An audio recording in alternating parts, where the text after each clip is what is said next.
केंद्र सरकारने 2025-26च्या रब्बी हंगामातील पिकांच्या किमान आधारभूत किंमत म्हणजेच हमी भावात वाढ केली आहे, ज्यामध्ये गव्हासाठी 150 रुपये, मसूरसाठी 275 रुपये तर हरभरासाठी 210 रुपयांची वाढ जाहीर केली आहे। या व्हिडिओमध्ये आपण पाहूयात 2025-26 वर्षामध्ये रब्बी हंगामातील पिकांचे हमी भाव काय असणार आहे। त्यापूर्वी व्हिडिओला लाईक करा व आपल्या इतरही शेतकरी बांधवांना व्हिडिओ शेअर करा।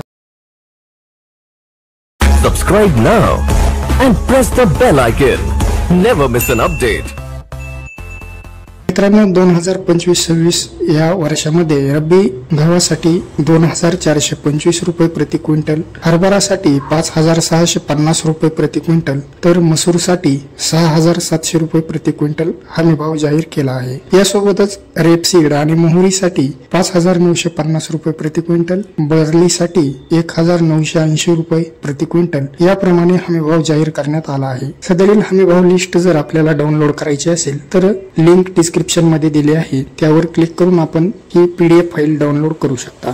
यासोबतच या वर्षीच्या म्हणजेच 2025-26च्या खरीप हंगामातील पिकांचे हमी भाव जर आपल्याला जाणून घ्यायचे असतील तर त्या संबंधित व्हिडिओ देखील आपल्या चॅनलवर आहे, त्या व्हिडिओची लिंक पण खाली डिस्क्रिप्शन मध्ये दिलेली आहे। व्हिडिओ कसा वाटला कमेंट करून नक्की सांगा व आपल्या इतरही शेतकरी मित्रांना व्हिडिओ शेअर करा। धन्यवाद।